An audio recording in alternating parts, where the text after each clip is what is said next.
சிவபெருமான் சொன்ன வாழ்வின் ரகசியங்களை பற்றிய கதை இது. இதுவரை இந்த சேனலை சப்ஸ்கிரைப் பண்ணலன்னா மறக்காமல் சப்ஸ்கிரைப் பண்ணிடுங்க. ஒரு நாள் எருமைக்கு அசாத்திய கோபம் வந்தது. கோபத்தை தீர்த்து கொள்ள அது நேரடியாய் போய் நின்ற இடம் கைலாயம். கழுத்தில் பாம்பு படம் எடுத்து நிற்க தியானத்தில் அமர்ந்திருந்த சிவன் மெல்ல கண் திறந்தார். வந்திருப்பது எருமை என்று மட்டுமல்ல, ஏன் வந்திருக்கிறது என்ற காரணமும் அவருக்கு தெரியும். ஆயினும் சுற்றி இருக்கும் பூதகணங்களும் தெரிந்து கொள்ளட்டுமே என்ற எண்ணத்தில், வந்தாயா எருமையே, வா வா, எப்படி இருக்கிறாய் என்றார். எருமைக்கு கோபம் தீர்ந்தபாடில்லை. முக்காலமும் உணர்ந்த ஐயனே, நீர் அறியாததா எனது நலம்? ஆயினும் நீங்கள் கேட்டதன் பின் பதிலுரைக்காமல் இருக்க முடியுமா? அதனால் சொல்லித்தான் தீர வேண்டும். எம்பெருமானே, எங்களை ஏன் இப்படி படைத்தீர்கள்? பூலோகத்தில் மானுடர்கள் எங்களை சுத்தமாக மதிப்பதே இல்லை. நாளும் அவர்களது பொல்லா சொற்களில் மாட்டிக்கொண்டு அவஸ்தைப்பட்டு கொண்டிருக்கிறோம் நாங்கள். சேற்றில் புரளும் எருமைகளே, மந்த புத்தி எருமைகளே, எருமை மாட்டில் மழை பெய்தார் போல, எருமை போல அசையா ஜென்மமே, சூடு சொரணை இல்லாத எருமைகளே என்று எப்படியெல்லாம் மானுடர்கள் எங்களை திட்டி தீர்க்கிறார்கள் தெரியுமா?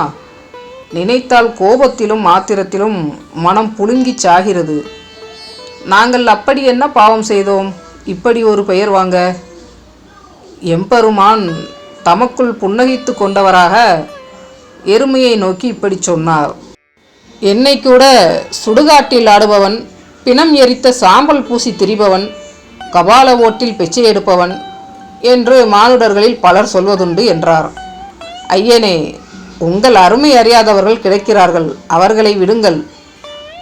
எங்களுக்கு ஆறாத மற்றொரு ரணம் உண்டு. பசுக்களுக்கும் எங்களுக்கும் என்ன பெரிய வித்தியாசம்? அவை தரும் பாலும் வெண்மையாகத்தான் இருக்கிறது, நாங்கள் தரும் பாலும் வெண்மையாகத்தான் இருக்கிறது. ஆனால் இந்த மட மானுடர்கள் அவைகளை மட்டும் புனிதம் என்ற பெயரில் போற்றி புகழ்கிறார்கள்.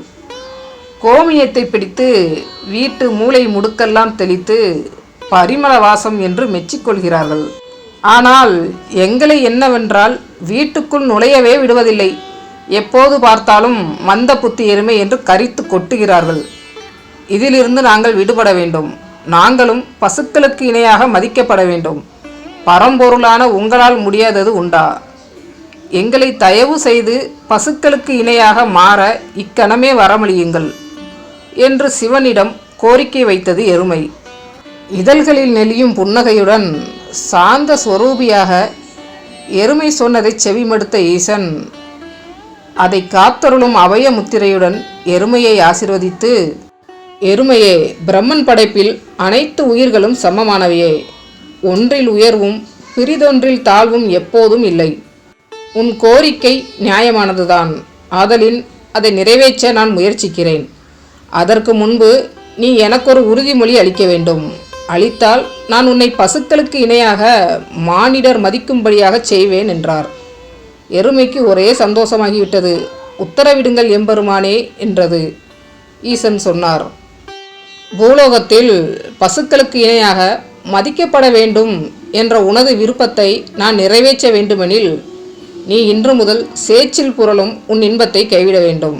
ஆசையிலோ அல்லது சூழ்நிலை காரணமாகவோ கூட நீ இனி எப்போதும் சேற்றில் அமிழ்ந்து புரளக்கூடாது.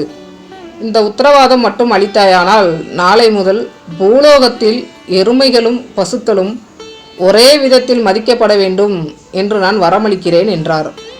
எருமைக்கு அவர் கேட்ட உத்தரவாதம் நடுமண்டையில் கல்லை தூக்கி போட்டார் போலிருந்தது. அது ஒரு நொடி திகைத்து நின்றது. பின் எம்பெருமானை நோக்கி, சர்வேஸ்வரா, நீங்கள் கேட்கும் உறுதிமொழியை என்னால் தர இயலாது. மானுடர்களின் மதிப்பு மரியாதைக்காக என்னால் சிற்றின்பத்தை பழி கொடுக்க முடியாது. சேற்றில் புரள்வது எருமைகளான எங்கள் இனத்திற்கு கோடான கோடி இன்பங்களில் ஒன்று. அதை தாரை வார்த்துவிட்டு பசுக்களுக்கு இணையாக மதிக்கப்பட்டு நாங்கள் பெறப்போவது எதுவுமில்லை. என் கோபத்தின் மீதே எனக்கு இப்போது கோபம் வருகிறது. உங்கள் ஆசி போதும், எனக்கு வரம் ஏதும் வேண்டாம் என்று சொல்லி புறமுதுகிட்டு ஓடிப்போனது. நடந்தது அத்தனையையும் கவனித்து கொண்டிருந்த நந்தி தேவரும் பூதகணங்களும் எம்பெருமானிடம், மகாதேவரே, எருமையின் கோரிக்கையில் தவறென்ன என்றார்கள். அதற்கு சிவபெருமான், கோரிக்கையில் தவறில்லை நந்தி, அந்த கோரிக்கையை அடைவதற்கான முயற்சியில்தான் தடை. எருமை முடிவெடுத்து விட்டது, சேற்றில் புரள்வதுதான் தனக்கு இன்பம் என. அப்படி இருக்கையில் மானுடர்கள் அதை குளிப்பாட்டி பூஜித்து நடுவீட்டில் கொண்டு வைக்க நினைத்தாலும் அதன் நினைவெல்லாம் சேச்சை தேடிக்கொண்டுதான் இருக்கும். நினைவில் எப்போதும் சேச்சை தேடும் எருமையை மானுடர் எப்படி பூஜிப்பர்? எருமை சேச்சை கைவிட முடியாததோடு தமக்கு நிஜமான இன்பம் மானுடர்களின் மரியாதையில் இல்லை என்பதையும் கண்டுகொண்டது. இது தன்னை அறிந்த நிலை. இந்த நிலையை மனிதர்கள் அடைவார்களாயின் அவர்களுக்குள் போட்டி பொறாமை என்பதே இல்லாமல் நீங்கிவிடும். வாழ்வின் ரகசியம் இதுதான்.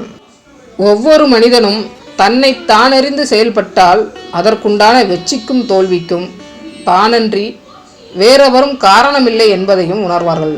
அதோடு வாழ்வில் எதையாவது சாதிக்க வேண்டுமெனில் எதையாவது தியாகம் செய்தே தீர வேண்டும் என்பது எழுதப்படாத விதி. அந்த தியாகத்தை செய்து வாழ்வின் அடுத்த படிக்கு முன்னேற எருமைக்கு மனமில்லை. அதனால் அது தனது வழக்கமான நிலையிலேயே நீடிக்கிறது என்றும் ஈசன் சொன்னார். இனிமேல் அதற்கு தன்னை பற்றிய சுயமதிப்பீட்டில் மனக்குறை இருக்காது என்று புன்னகையுடன் தவத்தில் ஆழ்ந்து போனார் எம்பெருமான் ஈசன். வாழ்வின் ரகசியங்களை புரிந்து கொண்டீர்களா? அற்புதமான இந்த கதை பிடிச்சிருந்தால் லைக் பண்ணுங்கள். இதுவரை இந்த சேனலை சப்ஸ்கிரைப் பண்ணலன்னா மறக்காமல் சப்ஸ்கிரைப் பண்ணிடுங்க. நன்றி.